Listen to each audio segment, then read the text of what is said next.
ভোর রাতে বিধ্বংসী আগুনে ধূলিসাৎ মোহনপুর থানার অন্তর্গত ঈশ্বরপুরের একটি কেমিক্যাল কারখানা। স্থানীয় মানুষজন প্রথমে কারখানা থেকে ধোঁয়া বেরোতে দেখার পরেই দ্রুত আগুন ছড়িয়ে পড়ে সমগ্র কারখানা জুড়ে। স্থানীয়রাই খবর দেয় দমকল ও পুলিশকে।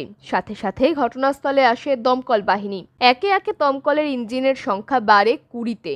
কেমিক্যাল কারখানায় দাহ্য পদার্থ থাকায় আগুন ছড়িয়ে পড়েছে দ্রুত।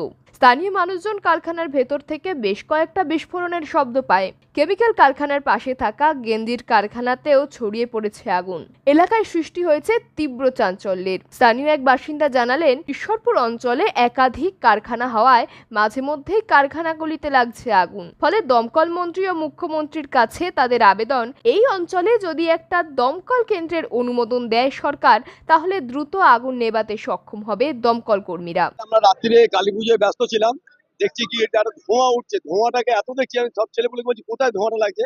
তা আমরা প্রথমে ভেবেছিলাম হয়তো পিসি কালারে, তারপরে বাইরে বার হয়ে দেখলাম যে আকাশ থেকে দেখা যাচ্ছে আকাশ পুরো কালো হয়ে যাচ্ছে। তখন আমরা চলে আসলাম, আমি ডাইরেক্ট বড়বাবুকে ফোন করলাম। ফোন করে ডাইরেক্ট বড়বাবু ফোন ধরে বললো, হ্যাঁ আমি তাহলে জলের গাড়ি পাঠাচ্ছি। বড়বাবু জলের গাড়ি পাঠিয়েছিল বলে দুটো কারখানা বেঁচেছে এবং বড়বাবু নিজে স্পটে এসছে। সব থেকে আপনাদের মাধ্যমে আমি দমকল মন্ত্রী সুজিত বোসকে বলবো যে স্যার, আপনি এই এলাকায় অনেক ফ্যাক্টরি আছে কল্যাণী হাইওয়ের উপরে, আপনি এখানে একটা দমকলের একটা সেন্টার ব্যবস্থা করুন।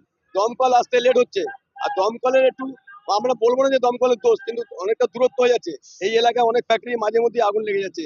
সেটা আপনাদের মাধ্যমে দিদিকেও বলবো যে আপনি এই প্রজেক্টটা একটু লক্ষ্য দেন। রাস্তাঘাট ভালো না, কারেন্টটা একটু শুধু ভালো হয়েছে। এখানে অনেক মানুষ করে খায়, এই মানুষগুলো যেন পেটে ভাত না মরে সেই চেষ্টা করবেন।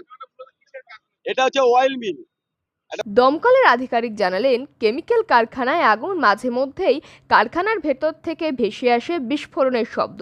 ফলে আগুন নেভাতে যথেষ্ট ব্যাগ পেতে হচ্ছে তাদের। পরিস্থিতি নিয়ন্ত্রণে আনতে বেশ কিছুটা সময় লাগবে বলেও জানিয়েছেন দমকল আধিকারিকরা।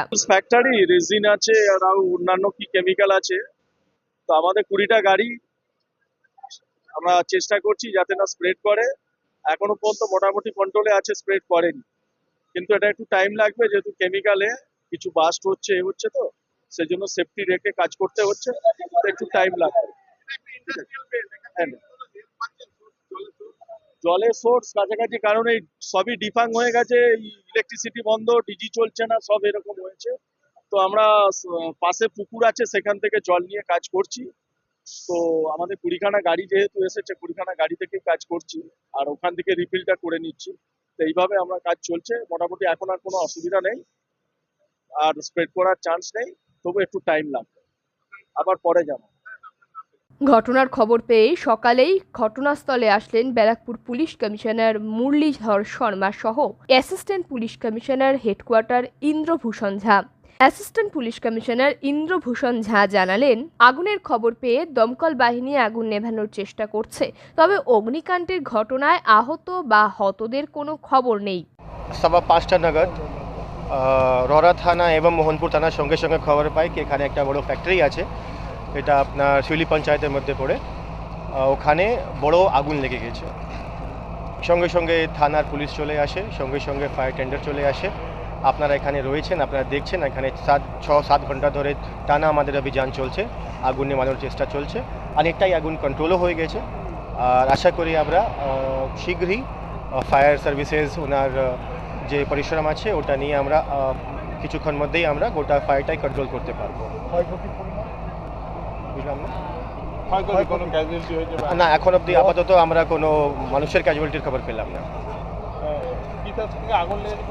সেটা আমরা বলতে পারবো না, সেটা ফায়ার এক্সপার্ট আছে, পরে যে তদন্ত হবে তখন জানতে পারবো। লোকাল হেল্প কেমন ছিল? লোকাল জলের স্রোত ঠিকঠাক ছিল? হ্যাঁ, লোকাল হেল্প ঠিক ছিল। লোকালে একটা জলের স্রোত আছে, ওখান থেকে আমরা জল নিয়ে আসছি। ফায়ার টেন্ডারে অনেকটা প্রায় 25টা গাড়ি নিয়ে এসছে, যথেষ্ট আমাদের এখানে অ্যারেঞ্জমেন্ট আছে। সমস্ত বিষয়টি খতিয়ে দেখছেন দমকল কর্মী সহ পুলিশ আধিকারিকেরা। ব্যুরো রিপোর্ট, সময় বার্তা ডিজিটাল।